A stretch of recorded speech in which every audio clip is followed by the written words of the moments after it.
Welcome. You're listening to Sports Econ 101, the show where we discuss sports topics from a business perspective. I'm your host, Edward Brown, along with my co host, Michael McDowd. Russell Jackman is on assignment today.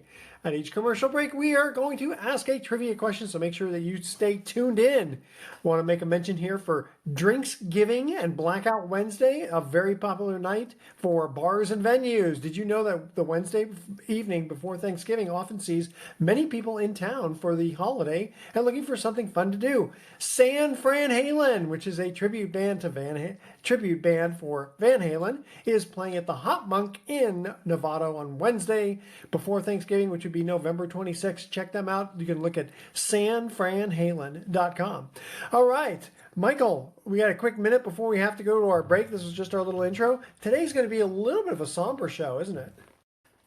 Well, yeah, but before we get to that, for our beautiful listeners watching on YouTube, I'm making nothing but really amazing hand gestures, the wave, the sprinkler. I can't even get you to laugh. So what's the deal with you, my friend?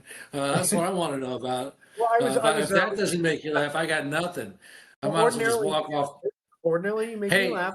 I'm going to be reading. you know what? I just thought about this right now. And you know how we are, we have a few days of production meetings, and our executive producer makes sure that our show runs smoothly, and our interns and all that stuff.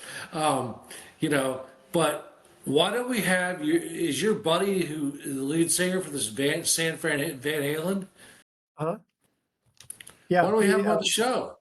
Rob Spinoza. Why don't we have him on the show? Oh, I could. It's mostly he's on the business show because he's a mortgage broker. Yeah, but does the dude sing? Yeah, he's a really good guitarist. That's why he plays Eddie Van Halen. We should have him on playing some tunes. Oh, Listen, sports fans love Van Halen.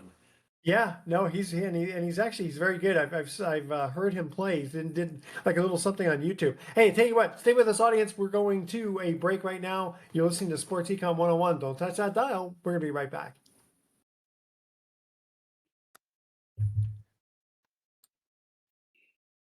Welcome back to Sports Econ 101. I'm Edward Brown, along with Michael McDowd. Is that really your middle name, McDude? No, so let me clarify this, because you can call me McDude. When I was in the Bay Area, and I'm still a Bay Area guy, but I had a sports talk show. It's called the McDude Show. There you go. What a great name, the McDude Show, and people love the name. So I kind of got that nickname for many years, and so yeah, man, they call me the McDude. I got no problem with that. Well, I like it. I like it. That's how it works. Okay. So Yeah, want to hear something random? Sure. On this day in 1904, the ninth Iron Bowl game between Auburn was played. Auburn and Alabama, and Bama beats Auburn beats Alabama 29-4. That's like a huge game in the South. I don't know if you ever watched the damn thing, but I watch it. I'm not like. Yeah, Alabama and Auburn. Wait a minute, there were two safeties. That's a good point. Hold on. No, it was 29-5. Okay, a safety and a field goal. All right. Okay, I got a totally random trivia question for you that is not part of our regular trivia. Yeah. And this is something I invented, so I don't have any proof except for the fact that I know the sport well enough that I believe this is true. What is the hardest game, or what is the hardest score to bowl if you're trying to bowl a certain score? What's the hardest score to get exactly that number? Now, like 0 would be easy. You just throw all gutter balls, right? And 300, it's hard to do, but a lot of people throw 300s. I'll bet in the history of bowling, nobody's ever had this, or I've never heard of anyone bowling this score. What would you think it is? Like, if you really tried to do it, it'd be extremely difficult. Well, I know 300 is like the big, it's the big score, one, yeah. Right? But this is harder to bowl. To me, this is actually harder to bowl than a 300. Let's say a 450. I don't know. No, yeah, it's got to be is between 0 and 300. I don't know. 292, and the reason is because you'd have to throw 11 strikes, and on the last one, trying to get 2 is extremely difficult. because you have to chop. You can get three pretty easily. You can get one pretty easily, but getting two is very difficult because you have to chop the like the six off the eight, that sort of thing, or the four. Excuse me, the Well, four off the eight. I So figured this was gonna. I figured you had like a trick question because yeah, like in today's world, kids get like first of all, I think a B average is just fine. In my case, a C minus average was fine. Um, but but the moral of the story is, we hear about these kids, and I know you know about this, and the standard was, hey, I got a 4.0. Well, yeah, today's kids get like a 4.5 or a yeah, 4.6 or 4.8. I'm like, what are you talking about? yeah, So I went with that logic regarding your question because I figured this has got to, maybe you go beyond like a 300. But yeah. anyway, I Yeah, just, that's, again, I would how, challenge anybody who knows the sport to challenge me on that and tell me why I'm wrong. And you can email me, Edward at sportsecon101.com. The answer, or not the answer, but try to discuss that with me and tell me why you think that I'm wrong as to why a 292 is the hardest score to bowl. Go ahead.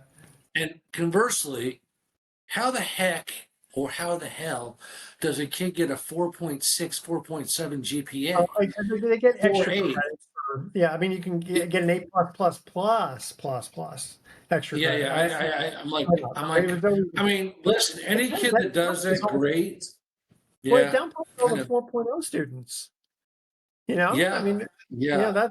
that's the sad part about that. Okay, so let's first talk about. Okay, first of all, the NBA is underway, and there's some really good teams out there. Finally, it looks like Wemby is kind of coming into his own, doesn't it? Who? Wemby for San Antonio, Wembanyama. Yeah, yeah. No, it looks like he's coming into his own. I mean, um, I honestly, I don't pay attention to the NBA a whole lot because until like Christmas, I think the first part of the year is pretty darn boring. Yeah, I mean, we've only played what 11 games, yeah, so they're getting their feet um, wet. I mean, Yeah, I I used to cover the NBA. I knew every player in the league, every not every stat, but I knew a lot about the NBA. I still know a little bit, but I don't mean to sound. I mean, for our NBA fans, I know it's a great sport, but it's just that the whole game has changed so much, and the players aren't. yeah, They just move so rapidly, and um, the Spurs, for example, are 8-2, but the team who's the hottest team right now in the NBA is the Oklahoma City Thunder. They're 11-1. I yeah. mean, they're the team. Obviously, they're defending champions as Defending champs, well, yeah, and then the but Knicks. Good, yeah, good. you know, they're. I mean, the season's early. I mean, by far they've got the Pistons are 9-2, and then the rest of the NBA is the rest of the NBA. Yeah. The Wizards are terrible. The Pacers look terrible. The Nets look terrible. They're all 1-10. Those And the teams. Pacers, I know Halliburton was hurt in the finals last year, but the Pacers, they were uh, the second place team, last year. So it's kind of Yeah, again yeah, early in the season, but you know, yeah. It is. It is. I mean, you look at what Daniel Jones in Indiana is. Oh, I'm looking at. You know what? I'm looking at the NFL stats. What am I yeah, talking about? Um, yeah. What happened? which we. I know we got to talk about the NFL, but Sure. I mean, it's Giannis is still 33-4. Alexander, Shea Alexander is like 32-8. I mean, Maxi with Phoenix is 32-1. So kind of some interesting names. Where are the Steph Currys, where the LeBron Jameses? They are getting older. Joker. In fact, what is it? Is what 11.9 assists per game? That's pretty insane. And to your point, Wembanyama or Wemby, he's got like he's averaging 3 blocks per game. That's pretty insane. That's pretty good, but Helps to I'm be looking at the threes. Well, go ahead. helps to be a 7-footer. It does. It does. It Yeah. does. But you look at the 3-point shooter, and Steph Curry's number 4. Mitchell out of Cleveland is number 1 at 4.2. So, Grayson Allen is another great 3-point shooter. Anthony Edwards from Minnesota is right up there. So, as we keep talking about it, the NBA,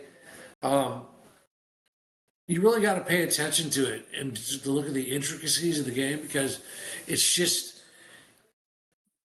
the centers are always like a big deal. They're starting to make a little bit more of a play because the centers are now so much more athletic than they used to be. Yeah. Oh, they shoot Like three. They used yeah, to I mean, look, never used yeah, to. because 3-pointers never, I mean, centers never Yeah. shot 3-pointers. Sure. Where's the low post game?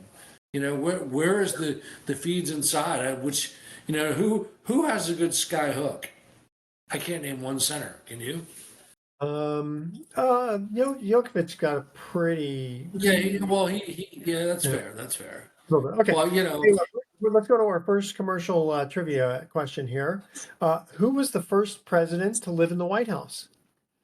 All right, that's our trivia question. Email edward@sportsecon101.com. We'll see if you know that answer. Also, we want to make a mention here for Mountain Mike's Pizza. That's what you should be, Mountain Mike McDude. Mount McDude McDowd. Mountain Mike's Pizza in San Rafael. Pizza the way it ought to be.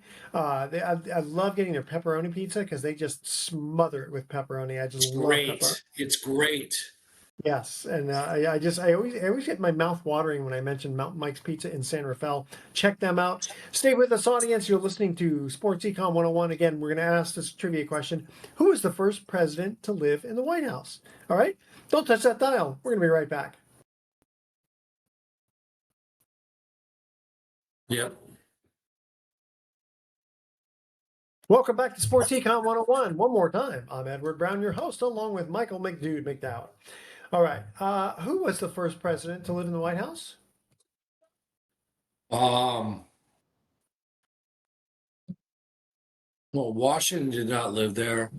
Correct. You know what? I'm gonna say. I want to say Jefferson is probably too soon.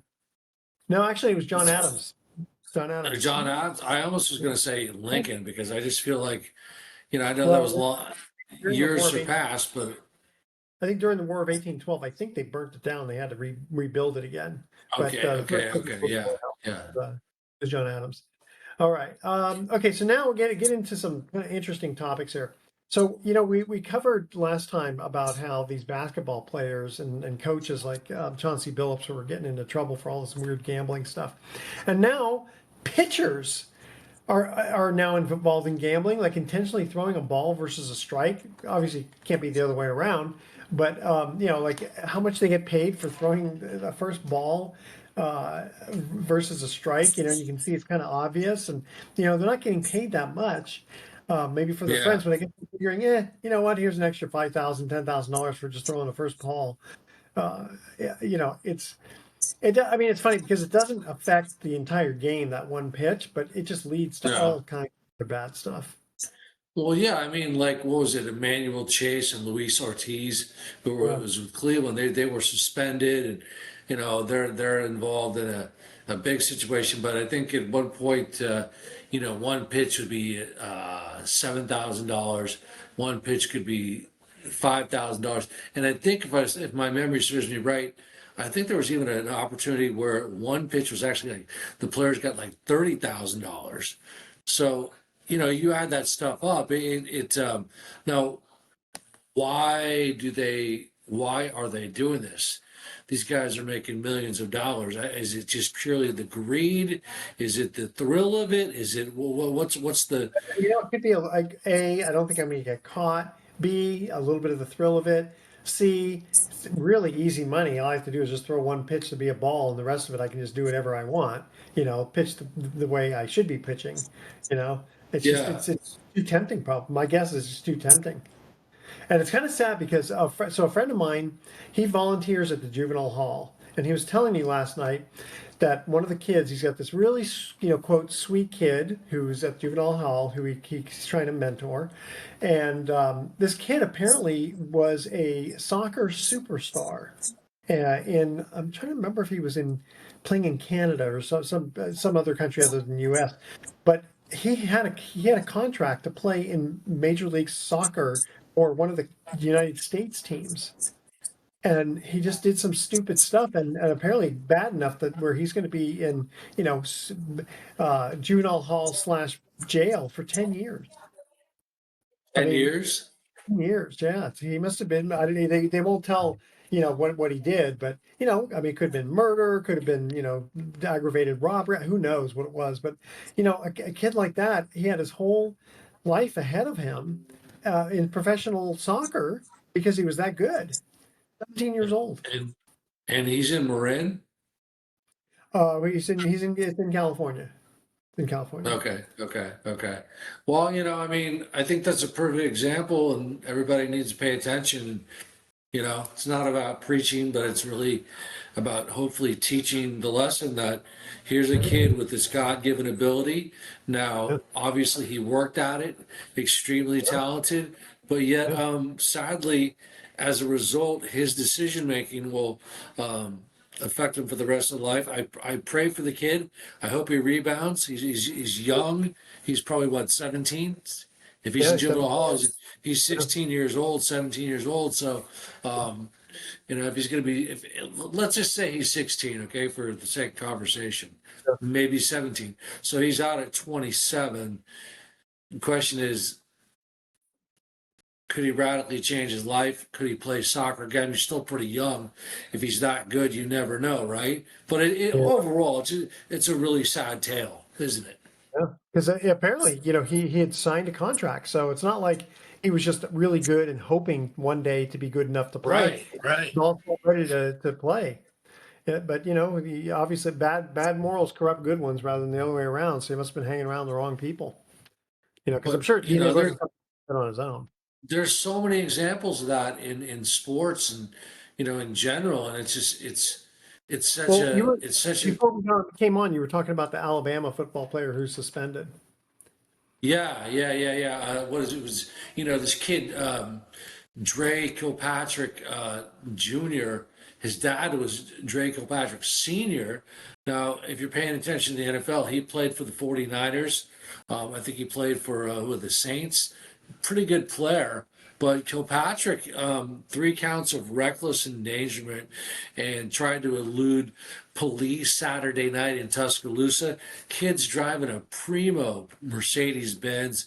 I know that the cops attempted to actually stop the vehicle. They had his hands on the car, like getting him to stop in a parking lot area. He was in what is known as the Strip in Tuscaloosa. It was like a really heavily populated area, pedestrians, partiers, and apparently he eluded these cops and was cruising down the strip. One of the other cops who was on patrol down there knew who he was, because that's the one thing when you go to a place like Tuscaloosa as opposed to Cal Berkeley or Stanford, if you're walking down the street or going down the restaurant, people know who you are. you Yeah. know it's a whole nother ballgame. But they tried, he was at a high rate of speed. Officers finally apparently tried to actually block his pathway, and they had to get out of the way.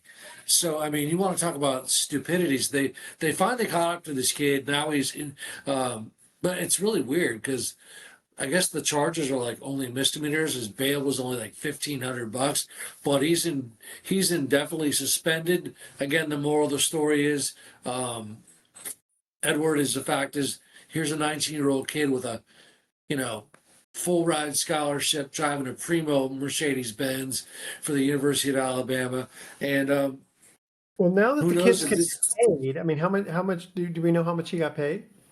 No, I don't have that information, but it's a really, again, another sad commentary on you know um on what's going on. I mean, is it arrogance? Where do you lose?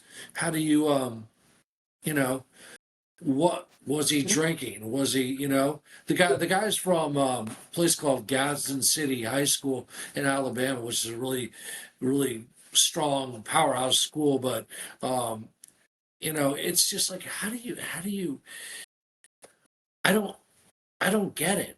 I Yeah. I mean, Well, he's not thinking, obviously. And it looks like Russ is joining us. Russ, you there? Yeah, first you say it's Hey. Monday, then you say it's today, then you say it's at 4:30, you say it's at No, no, three I know. I o'clock, then you say it's 3:30. no, I didn't say 4:30. The only time I said 4:30 was You're as yesterday. easy to follow as the NFL officiating these days. Yeah.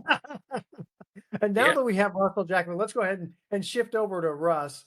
He was on assignment. Now he's not on assignment. He's on the show. Um, uh, tell us a little bit of football stuff that you got going. Okay, well, I wasn't even sure the show was going on today because you kept switching the time. So I'm Yes. sorry is our guest here today or? No, no, he had to set up for I'm another your time. guest. I'm your guest. Okay.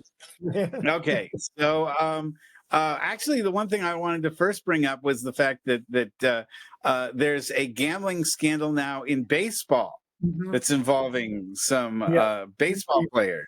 We, yeah, we we just talked talked about about that. it. You We just talked talked about that. Okay, so I'll just put my vote on the "I told you so" Oh side, yeah. Hey, and I've been with you on that, saying you got to get all this gambling stuff out. It's bad stuff.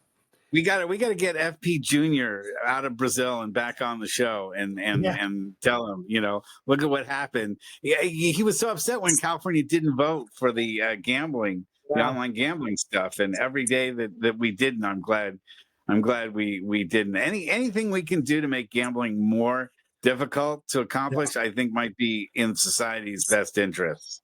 I mean, partly That I'm hoping that enough people will get so frustrated with the fact that everything might be tainted that they'll be scared to gamble just because it's like, oh, they everyone's should. out They there. should. They Yeah, should. It's one thing when it's dice or cards, okay? yeah, At least without really cheating, it's going to yeah, be exactly. some kind of odds that you can depend on. But when it's Correct. somebody just saying, "Hey, you know what? I'm supposed to go and make 24 points a game, so I'm going to make 23 and I'm going to miss that last shot," you know?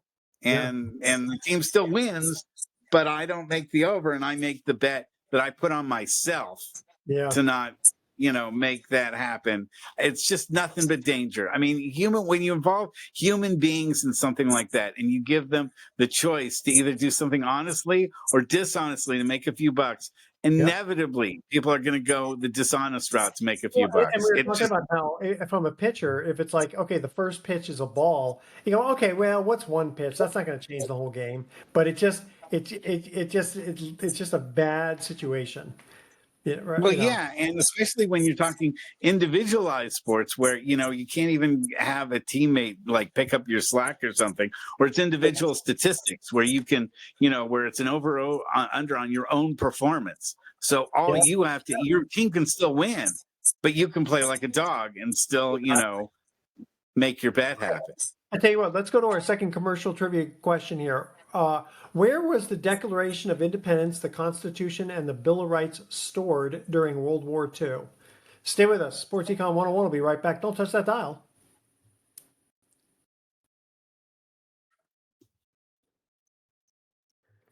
Welcome back to Sports Econ 101. Edward Brown here along with Mike McDowd and Russell Jackman has joined us. Second trivia question. Where were the Declaration of Independence, the Constitution, and the Bill of Rights stored during World War II?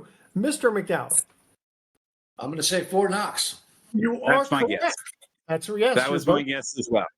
I'm sure it I was. I did I say did. that was my guess before you said correct. So I hope I get at least partial credit for it too. Yeah, I mean, you know where what? else would you want to put something like that? That was that Yeah, important. yeah, we're always going to keep it. I do want to make a mention here Well, I also guess for in that secret room underneath the Lincoln statue in the memorial, right? Well, that was from National Treasure. National Treasure. Yeah, yeah, yeah, with You got to Cage. like pick up Lincoln's head and turn it to the right or something like that, and it opens up the secret. Something like that. I do want to make a quick mention here also for the Tahoe Lakeshore Lodge. Check them out. They have 500 feet of beachfront property. Getting into the last part of, we're almost in wintertime. Get your skis ready for them in the future. But the weather's still not too bad. So check them out. TahoeLakeshoreLodge.com. Yes, Mike. Hey, listen, we talk college football. I love this sport. I think it's fabulous. I think you guys love it too. Meh. But I got to mention this. The Ohio State remains number one, but kudos to those freaking Hoosiers of Indiana, Bloomington, Indiana. I'll never forget the great movie Breaking Away, and they have the little Yeah. Indy 500 there. And there was a song, something like Gary, Indiana, Gary, Indiana. Indiana, Yeah. blah blah That's blah blah from, blah. isn't that from the Music Man? Music Man. Uh, That's what that music. was a great that was a great movie. But listen, the Hoosiers are 10-0. They beat Penn State for the first time in the program's history. They're undefeated. They're undefeated for the first time, and just what an insane football team. And I got to mention this because we are all from the West Coast. Kudos, I use that word. Congratulations, way to go, attaboy. Fernando Mendoza, the California Golden Bear transfer. This kid is a stud, and you cannot tell me that he's not one of the favorites to win the Heisman Trophy. What he's doing is off the chart, and it just goes to show how a new team, a new place, a new Coach. scenery, and the guy's transformed. Could he done this at Cal? I don't know. I don't think so. But he's playing on an awesome team. Way to go, kid. I hope he gets a Heisman. I really do. By the way, speaking about the Tahoe Lodge, if you Yes. leave right now, you might be able to get up there with traffic by Christmas. You leave, it's early November. So if you leave now, you might just make it by Christmas time. There's going to be a huge storm coming, and I have a Right. feeling that anyone that's Yeah. headed to Tahoe this weekend is going to get there in December sometime. But anyway, getting back to pro football, because I didn't get to you did send me that little softball. If you had told me before the season started that week 10, after week 10, the New England Patriots would be 8-2. Yeah. Okay, I would say, what planet where was this being played on? Because it wouldn't be on Earth that the New England Patriots would be 8-2. I mean, the Colts being 8-2 is pretty hard to comprehend. Yeah. But they have Yeah. some visible talent, at least from, if you look at it, they weren't so bad just a couple of years, like three years ago. You know, they were a decent team. But New England, what is going on there? Especially because Travian Martin, who I had as a fantasy running back, didn't do anything for the first 8 or 9 weeks of the season. And now he's busting out all over with 146 yards rushing and really being the running back that New England never had when Tom Brady was there. Yeah. Yeah, who would think about New England? I mean, they are definitely the surprise of the NFL. And they certainly can make a run at things. Another surprising team is the greatness of the Las Vegas Raiders. Can it get any worse than this for this Yeah. organization? They'd Pete say, Carroll hold is your another beer. damn thing. They would say, 2 and hold your 7. beer, hold their beer. They would ask you, Mike.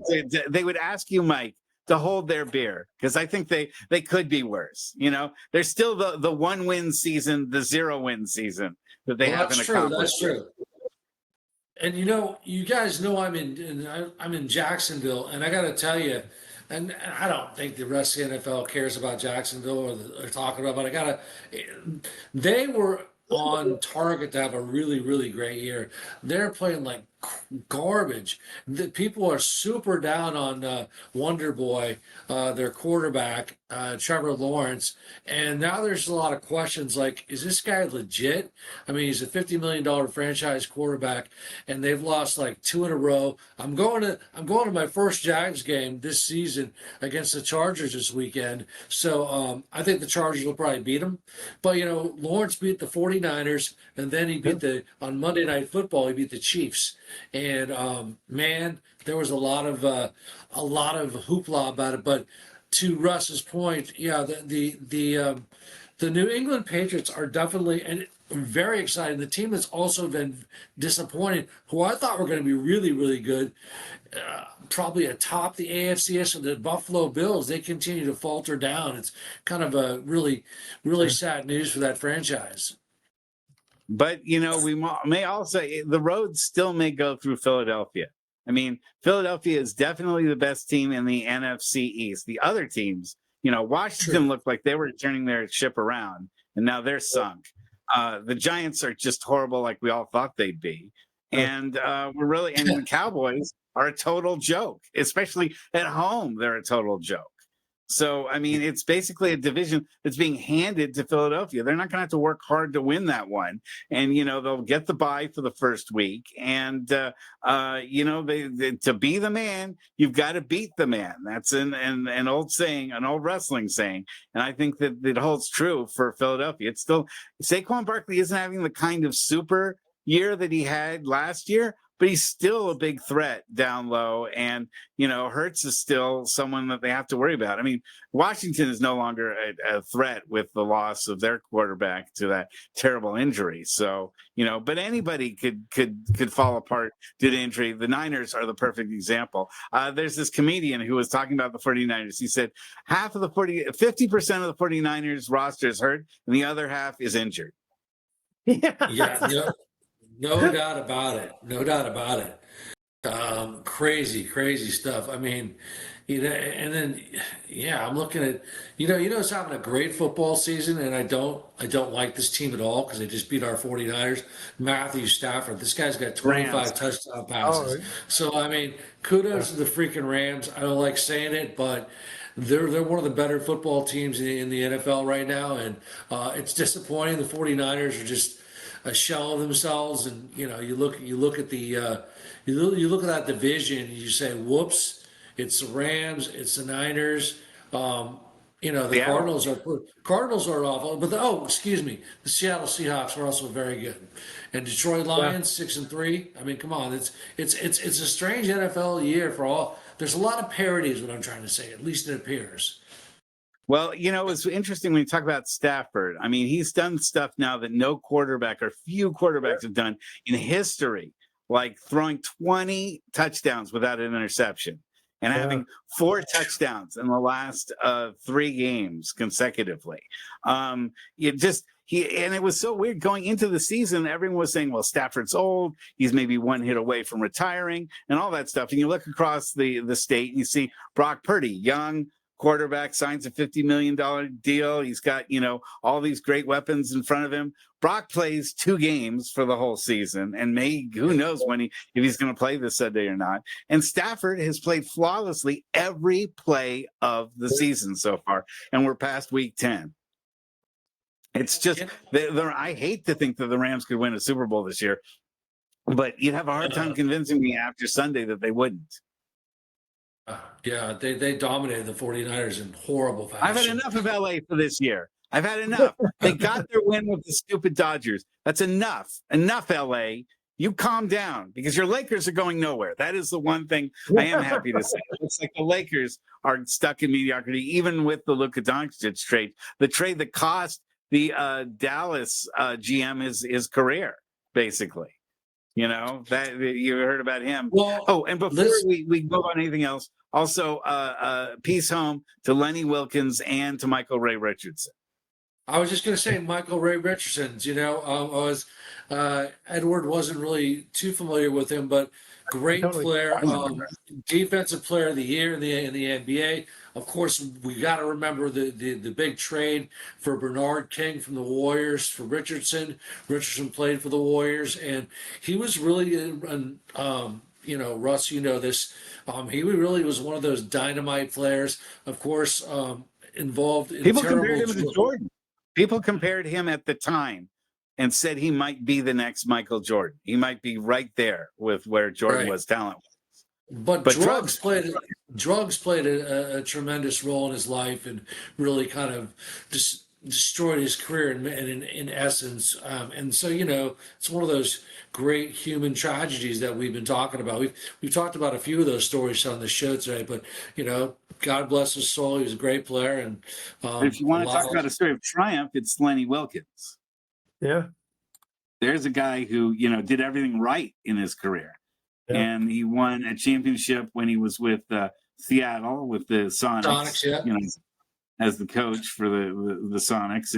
And I mean, he lived to 88 and he's definitely one of the all-time greats for the NBA.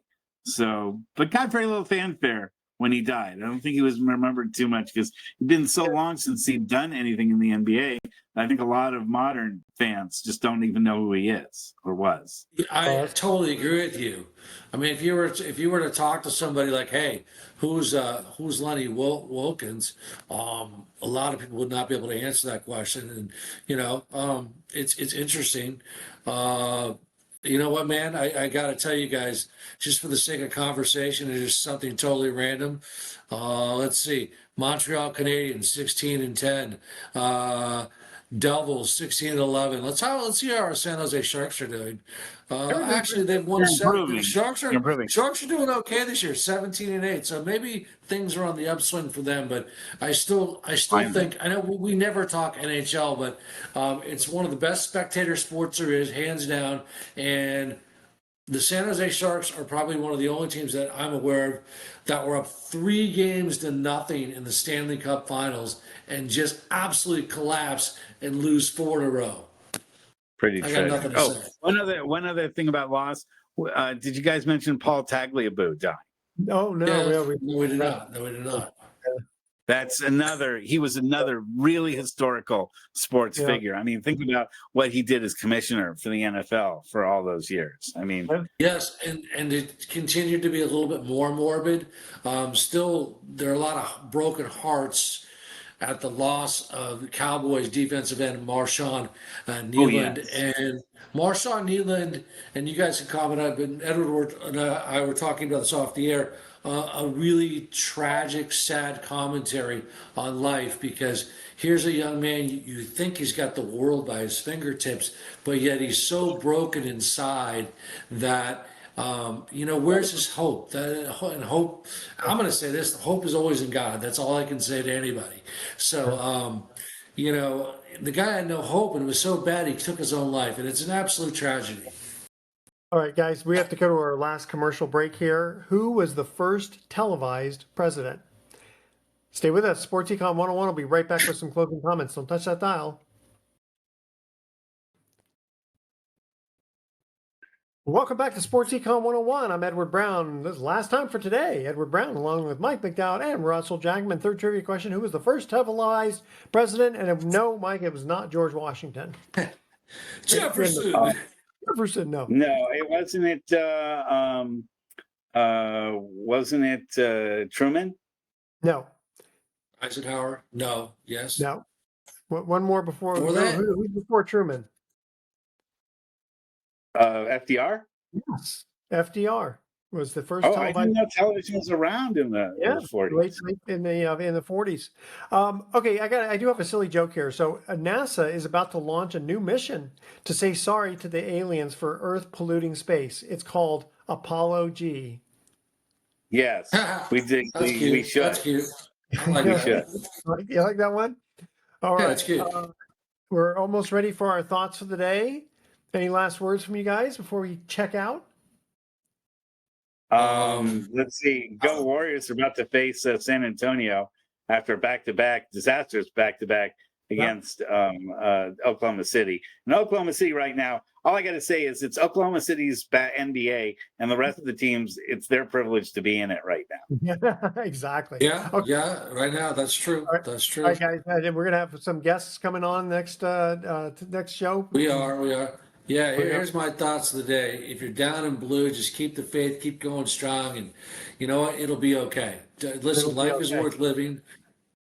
So here are my thoughts for the day. So I tried to marry my ex-wife, but she figured out I was only after my money. And my current wife just left me. She said my life revolves around football, and she's sick of it. And I'm really upset because we were together for 7 seasons. All right, audience. No, you should call for a timeout. What, for a timeout? You should have called for a timeout. Okay. Yeah, you're living in your own private Idaho, my friend. Yes, I am. All right, audience. Russell get that. Tune in next week to Sports Econ 101. We're going to be discussing sports topics from a business perspective and asking more trivia questions. Thanks for listening. On behalf of our team, I'm your host, Edward Brown. We'll see you next week. Adios. Adios, amigos.